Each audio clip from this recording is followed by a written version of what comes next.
चलिए छात्र लोग, तो क्वेश्चन नंबर 7 है बाबू, दो समांतर धारावाही चालकों के बीच बल का व्यंजक प्राप्त करें, इसके आधार पर एम्पीयर की परिभाषा दें। चलिए देखिए, तो दो समांतर धारावाही चालकों के बीच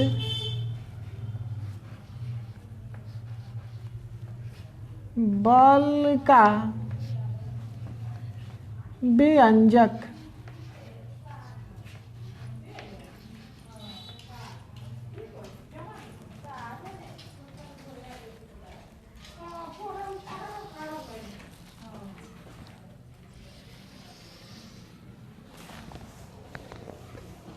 दो समांतर धारावाही चालकों के बीच बल का व्यंजक। चलिए देखिए, एक धारावाही चालक इसको मान लीजिए बाबू, और दूसरा धारावाही चालक इसको मान लीजिए। ठीक है, थोड़ा देर के लिए मान लीजिए इसमें से हमारा बहने वाली धारा I1 है और इनमें से बहने वाली धारा I2 है।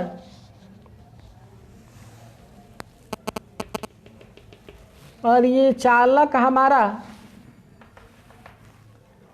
अनंत लंबाई की है। ठीक है,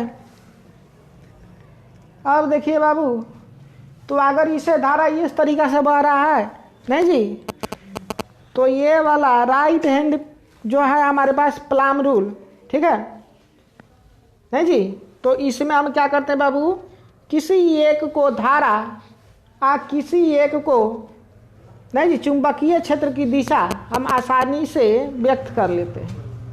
अगर धारा हमारा सीधा है तो चुंबकीय क्षेत्र ये देगा, अगर धारा इस तरीके से गोल गोल घूम रही है तो धारा इसको मान लेंगे, तो ये वाला हमारा चुंबकीय क्षेत्र देगा। तो यहाँ देखिए हमारे पास सीधा धारा बह रहा है, तो इसीलिए अंगूठा को हम धारा के डायरेक्शन में रखेंगे और इसको मोड़ेंगे तो ये हमारा इस तरीक़ा से चुंबकीय क्षेत्र बनेगा। ठीक है, तो इस तरीक़ा से बनेगा ना, तो बाबू इधर जो है इन साइड आपका अंदर जाते हुए चुंबकीय क्षेत्र की दिशा मिलेगी और इधर हमारा बाहर आते हुए चुंबकीय क्षेत्र की दिशा मिलेगी। तो ये वाला इसके लिए इसके राइट साइड में, इसके लिए इसके राइट साइड में इन साइड फील्ड बनाएगा। क्या बनाएगा जी? इन साइड, यानी इसका फील्ड इधर हमारा इन साइड रहेगा। ठीक है, साउथ पोल के जैसा काम करेगा, तो इसलिए इसको हमने क्या कर दिया बाबू, इन साइड कर दिया। और इधर हमारा, तो ये हमारा बाहर है, तो बाहर है तो इसको डॉट से, अच्छा इसका ध्यान दीजिए बाबू, तो ये फिर से हमारा इन साइड, इन साइड है तो क्रॉस से, ये क्रॉस बिना राउंडिंग का है, इसका मतलब इस कंडक्टर I2 का ये चुंबकीय क्षेत्र अंदर की ओर है, इसमें हमने कोई राउंडिंग नहीं किया है। और इधर देखिएगा बाबू, इसके लेफ्ट साइड में, इस कंडक्टर के लेफ्ट साइड में, तो इसका कैसा फील्ड आएगा, तो इसका आउटसाइड फील्ड आएगा। तो आउटसाइड को केवल हम लोग डॉट से इंडिकेट करेंगे, सूचित करेंगे। ठीक है, और मान लीजिए दोनों के बीच की दूरी कुछ है हमारे पास d, स्मॉल d, नहीं जी। अब देखिए, तो इसका इधर हमारे पास इन साइड है, इसका इधर आउटसाइड, इन साइड रहेगा तो ये साउथ के जैसा काम करेगा, और इसका आउटसाइड रहेगा तो ये नॉर्थ के जैसा काम करेगा। ठीक है, तो ये नॉर्थ और साउथ में एट्रैक्शन होने लगता है, आकर्षण होने लगता है। दोनों अलग अलग ध्रुव है, एक उत्तरी ध्रुव, दूसरा दक्षिण ध्रुव। तो उत्तरी ध्रुव और दक्षिणी ध्रुव में हम देखते हैं कि बाबू आकर्षण का बल लगता है, नहीं जी, यानी ये इसको खींचेगा और ये इसको खींचेगा। क्यों? क्योंकि ये वाला इधर नॉर्थ बना रहा है और ये वाला इधर साउथ बना रहा है, तो दोनों में आकर्षण का बल लगेगा। वो जो बल लगेगा उसी का व्यंजक हमको प्राप्त करना है।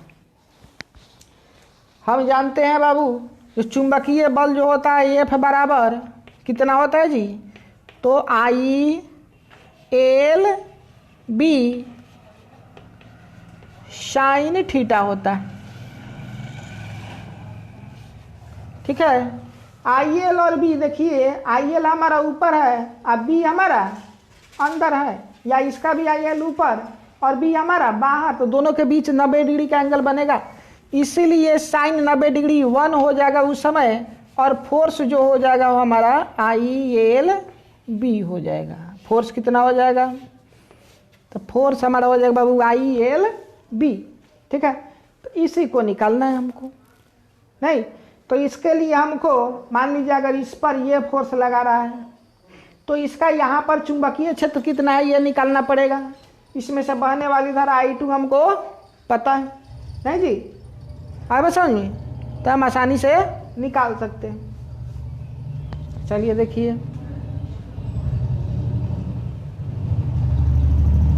सबसे पहले सब कुछ निकाल लीजिए, सब कुछ लिख दीजिए। लिखना पड़ेगा माना कि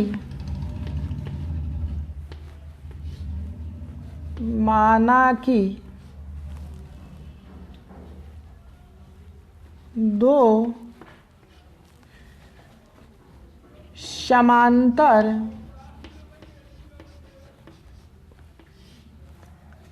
धारावाही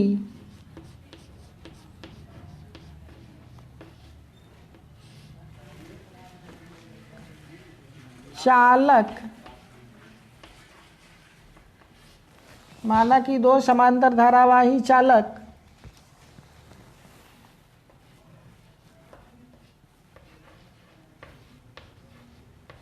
के बीच की दूरी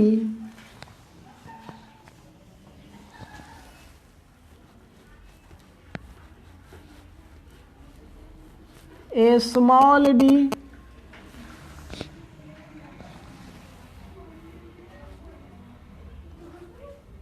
तथा दोनों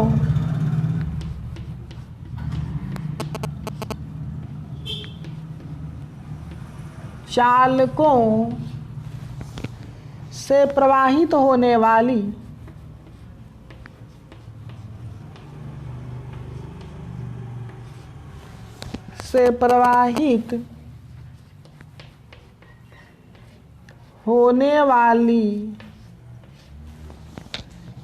धारा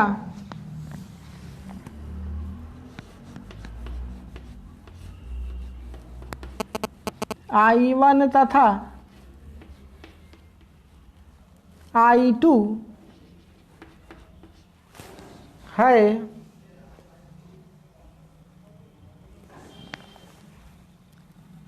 जिसके लिए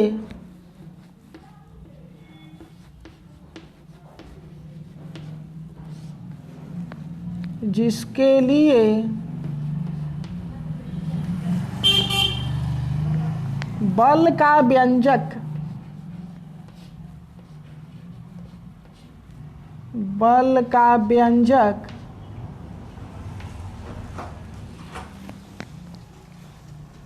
जिसके लिए बल का व्यंजक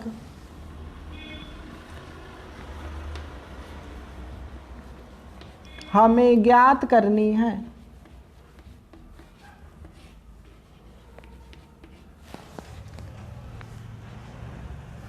जैसा कि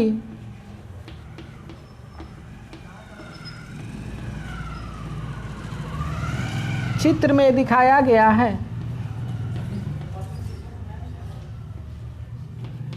चित्र में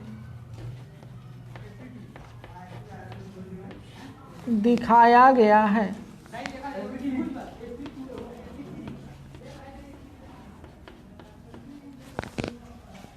ठीक है, अब देखिए बाबू,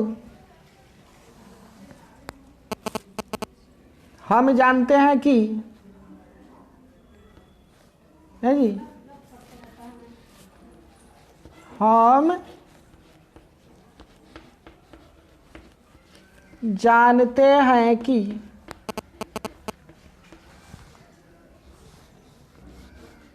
ये बराबर क्या होता है बाबू, ILB साइन थीटा, और थीटा हमारा 90 डिग्री है, इसीलिए एफ बराबर क्या हो जाएगा बाबू, ILB हो जाएगा। ठीक है, यानी फोर्स पर यूनिट लेंथ निकालिएगा, फोर्स पर यूनिट लेंथ, तो ये IB के बराबर आ जाएगा। ठीक है जी, ये IB के बराबर आ जाएगा।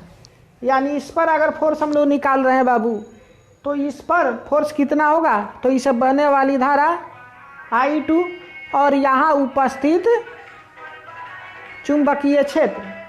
ठीक है, अलग अलग तरीका का गाना बज रहा है, उस पर ध्यान नहीं दीजिएगा। अब यहाँ का B कितना होगा बाबू, B2, और B2 का वैल्यू कितना हो जाएगा जी, तो हम लोग जानते हैं कि म्यू नॉट I, इसके कारण इसका यहाँ पर चुंबकीय क्षेत्र बाई 2 पाई R कितना है जी, तो यहाँ से यहाँ की दूरी D है, तो 2 पाई D हो जाएगा, mu naught I1 by 2 pi D।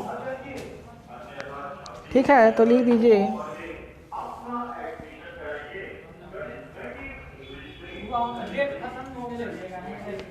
अतः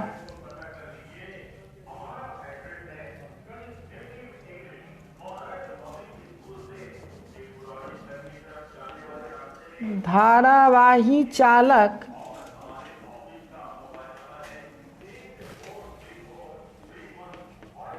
I2 पर I1 के कारण, I2 पर I1 के कारण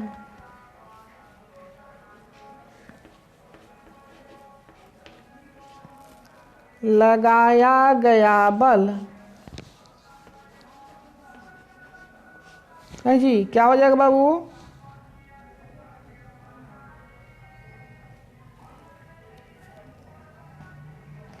लगाया गया बल है जी के कारण, धारावाही I2 पर I1 के कारण प्रति एकांक लंबाई पर, तो धारावाही चालक I2 के प्रति एकांक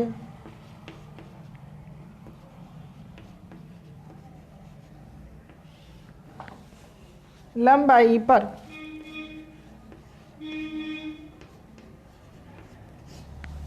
I1 के कारण लगाया गया बल कितना हो जाएगा बाबू, F21 नहीं जी,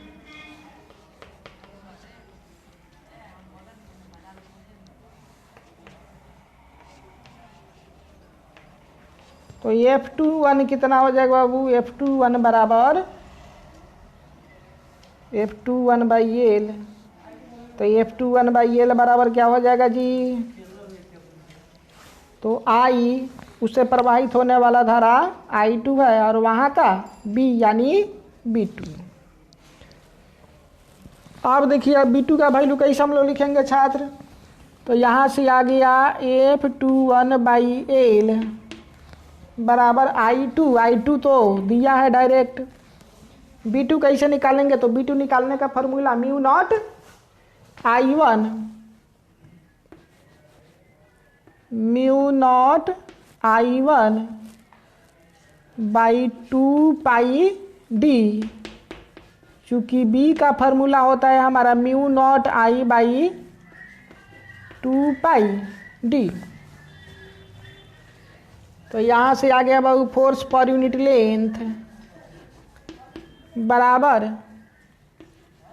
mu naught I1 I2 by 2 pi D हो गया, या स्टैंडर्ड फॉर्म में लिखना चाहते हैं तो ये F21 बाई एल बराबर mu naught 2I1 I2 by 4 पाई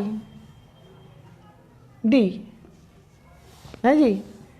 तो ये हो गया हमारा, कितना हो गया बाबू, आकर्षण का बल 1 के कारण 2 पर लगाया गया। ठीक है, अब हम लोग क्या जानते हैं बाबू, न्यूटन के तीसरा नियम से कि जितना एक दूसरे पर लगाएगा दूसरा उतना ही पहले पर लगाएगा। तो यहाँ से ये भी लिख सकते हैं हम लोग।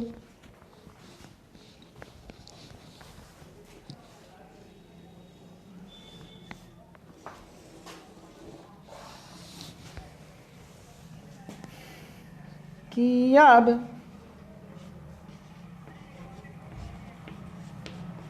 न्यूटन के तृतीय नियम के अनुसार, न्यूटन के तृतीय नियम के अनुसार F21 जो होगा बाबू बराबर हो जाएगा F12 के, है जी। अर्थात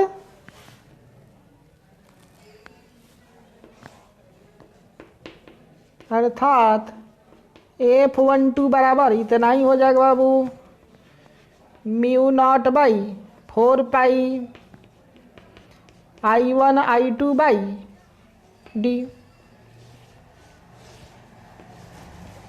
ठीक है, एक बार और समझ लीजिए छात्र, समान डायरेक्शन में नहीं छात्र, ये दोनों हमारा विद्युत धारा प्रवाहित हो रही है, तो इसके कारण इधर साउथ पोल जनरेट होगा। इस तरीके से घुमाइएगा तो इधर हमारा क्या हो जाएगा बाबू, नॉर्थ पोल जनरेट हो जाएगा। ठीक है, धारावाही चालक I1 के कारण, I2 के कारण होगा बाबू, तो इसके राइट साइड में नॉर्थ बनेगा और लेफ्ट साइड में, है जी, इसके राइट साइड में क्या बनेगा बाबू, साउथ इन साइड हो रहा है और लेफ्ट साइड में नॉर्थ बन जाएगा। तो ये देखिए, ये साउथ है नॉर्थ, दोनों के बीच अट्रैक्शन का फोर्स लगेगा, आकर्षण का बल लगेगा। ठीक है, तो जब दोनों धारावाही चालक से प्रवाहित होने वाली धारा अगर समान दिशा में है बाबू, ठीक है, तो उनके बीच फोर्स जो लगता है वो आकर्षण का रहता है। उसी तरीका से जब हम देखेंगे जब विपरीत दिशा में रहेगा तो विकर्षण का फोर्स लगेगा। तो वो फोर्स कितना लगेगा, तो उसका हम आसानी से इस फार्मूला के द्वारा हम निकाल सकते हैं, ये बराबर IL/B। ठीक है जी, क्योंकि यहाँ थीटा यानी IL और B के बीच का डायरेक्शन यहाँ 90 डिग्री था, हमने देखा था, क्योंकि करंट इधर बह रहा है और फील्ड हमारा अंदर है, तो इधर और ये अंदर 90 डिग्री, या इधर और इधर का फील्ड बाहर फिर भी 90 डिग्री, इसका भी उसी तरीका से 90 डिग्री। तो ये साइन 90 डिग्री का वैल्यू 1 हो जाएगा, इसलिए F का वैल्यू IL/B हो जाएगा। ठीक है, अब इसके लिए हम क्या करेंगे, ये तो हमारा अनंत लंबाई का है, तो इसका प्रति एकांक लंबाई पर कितना फोर्स लग रहा है वो हम कैलकुलेट करने के प्रयास करेंगे। इसीलिए इसको हम नया फॉर्म में कन्वर्ट कर देंगे, F/L बराबर IB के फॉर्म में। ठीक है, फोर्स पर यूनिट लेंथ, यानी ये जो धारावाही चालक है बाबू, इसके प्रति एकांक लंबाई पर जो बल लग रहा है वो कितना होगा बाबू, IB के बराबर। यानी इस पर इसके कारण जो बल लगेगा तो उसमें इसका करंट और इसका यहाँ पर चुंबकीय क्षेत्र होना चाहिए। चुंबकीय क्षेत्र इसके लिए कितना है, B2।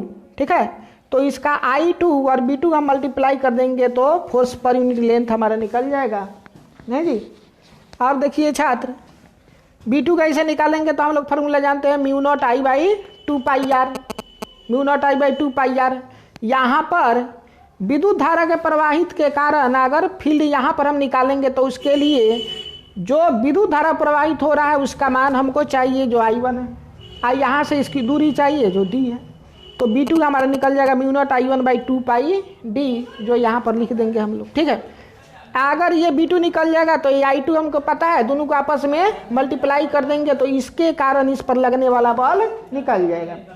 ठीक है, फिर उसी तरीका से इसका फील्ड यहाँ पर निकाल लीजिए, या न्यूटन लॉ लगा दीजिए, थर्ड नियम, कि ये इतना जितना फोर्स लगाएगा उतना ही ये भी फोर्स लगाएगा, एक्शन और रिएक्शन पेयर से। ठीक है, तो उसी के लिए जो जो हमने रखा था उसको यहाँ पर लिख दिया है। और फोर्स में हम जानते हैं कि I L B sine theta, theta वहाँ पर 90 डिग्री है तो F बराबर आई एल बी, नहीं जी। एल से हम डिवाइड कर देंगे तो ये फोर्स पर यूनिट लेंथ निकल जाए जो आई बी के बराबर है। ये हमारा फार्मूला आ गया, नहीं जी। अब क्या लिखा गया होता है, धारावाही चालक I2 के लिए प्रति एकांक लंबाई पर I1 के कारण लगाया गया बल हमने क्या मान लिया बाबू, F21/L, इसको हमने कह दिया। तो F2L बराबर क्या हो जाएगा, I2/B2, ठीक है। और B2 का वैल्यू किसके बराबर, तो B2 कौन क्रिएट कर रहा है, तो I1 क्रिएट कर रहा है। तो ठीक है, B2 का वैल्यू हमने क्या कर दिया बाबू, I1 के टर्म में रख दिया यहाँ पर μ0 I1/2π/d। इसी को आगे बढ़ा के रीअरेंज कर दिया, इतना हमारा मिल गया, ठीक है। या आपका मर्जी इतना भी रख सकते हैं। अब न्यूटन के तृतीय नियम से वो भी इस पर फोर्स लगाएगा बराबर और विपरीत। ये इसको इधर खींचेगा तो ये भी इसको इधर खींचेगा, तो खींचेगा तो F21 बराबर F12 हो जाएगा। यानी F12 का वैल्यू μ0/4π I1 I2/d हो जाएगा, ठीक है। तो यहाँ से ये निकल गया हमारे पास। अब इसी में एक और पार्ट है बाबू, जगह नहीं है यहाँ पर, इसको अच्छा से स्क्रीनशॉट पहले कर लीजिए। इसका एक और पार्ट है कि इसके आधार पर एम्पियर की परिभाषा दें। तो एम्पियर की परिभाषा भी हम देंगे, थोड़ा सा इरेज करना पड़ेगा। इसको अच्छा से लिख लीजिए या स्क्रीनशॉट मार लीजिए।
चलिए अब लिख दीजिए बाबू एम्पियर की परिभाषा।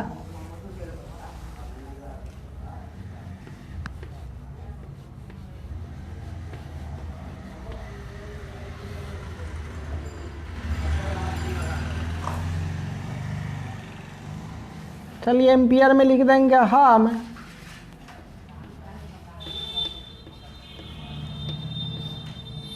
जानते हैं कि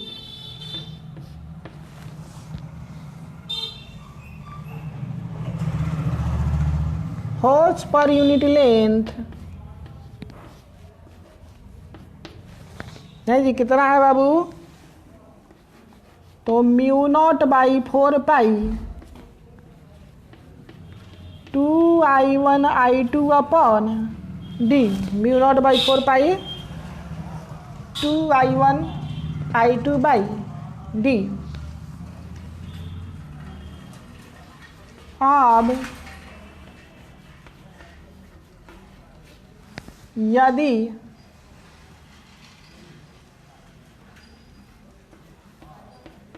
I1 बराबर I2 बराबर 1 एम्पियर करेंट फ्लो तथा D बराबर 1 मीटर हो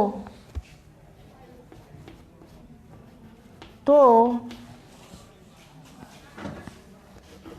फोर्स पर यूनिट लेंथ बराबर कितना हो जाएगा बाबू, म्यू नॉट बाई 4π2 I1 का वैल्यू 1, I2 का वैल्यू 1 बटा डी का वैल्यू 1। ठीक है। अच्छा, म्यू नॉट बाई 4 का जो वैल्यू होता है बाबू वो कितना होता है जी, तो यहाँ पर हम लोग जानते हैं कि म्यू नॉट बाई 4π का वैल्यू 10 के पावर -7 नहीं जी हेनरी पर मीटर होता है। तो इसको रख दीजिए। तो यहाँ से F12/L नहीं जी,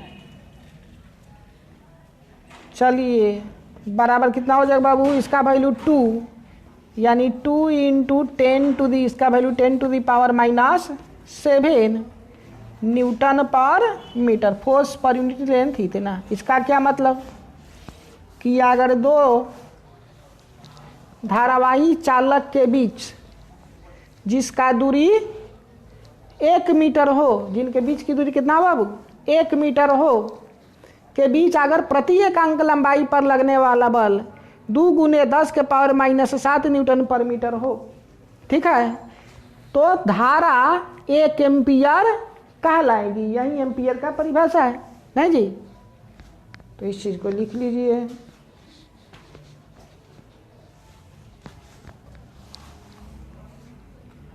यदि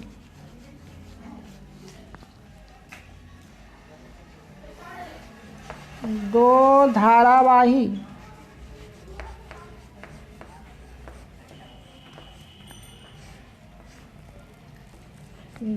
धारावाही चालक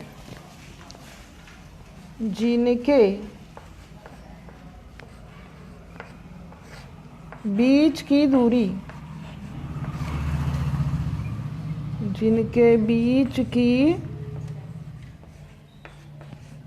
दूरी 1 मीटर हो तथा उनके प्रति एकांक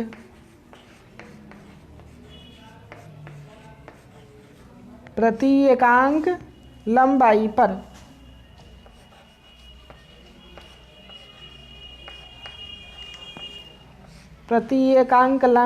पर लगने वाला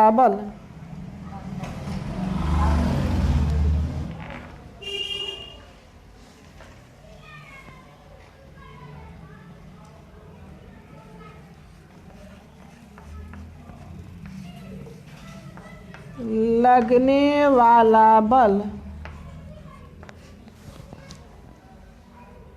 दो गुने 10 के पावर -7 न्यूटन पर मीटर हो तो उनसे प्रवाहित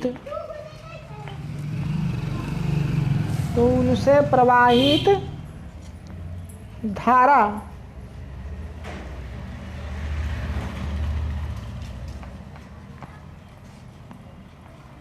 1 एम्पियर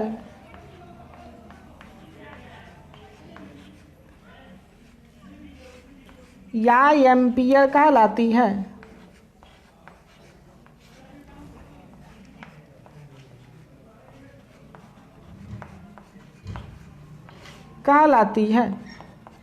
ठीक है। तो कहने का मतलब है बाबू कि दो धारावाही चालक के बीच अगर 1 मीटर की दूरी है, अगर उनके बीच लगने वाला बल प्रति एकांक लंबाई पर 2 × 10 के पावर -7 न्यूटन पर मीटर हो तो उनसे प्रवाहित होने वाली धारा 1 एम्पियर होती है या 1 एम्पियर कहलाती है, या एम्पियर कहलाती है। ठीक है। अब इसके बाद नेक्स्ट क्वेश्चन हम लोग देखेंगे, फिलहाल इसको अच्छा से नोट कर लीजिए।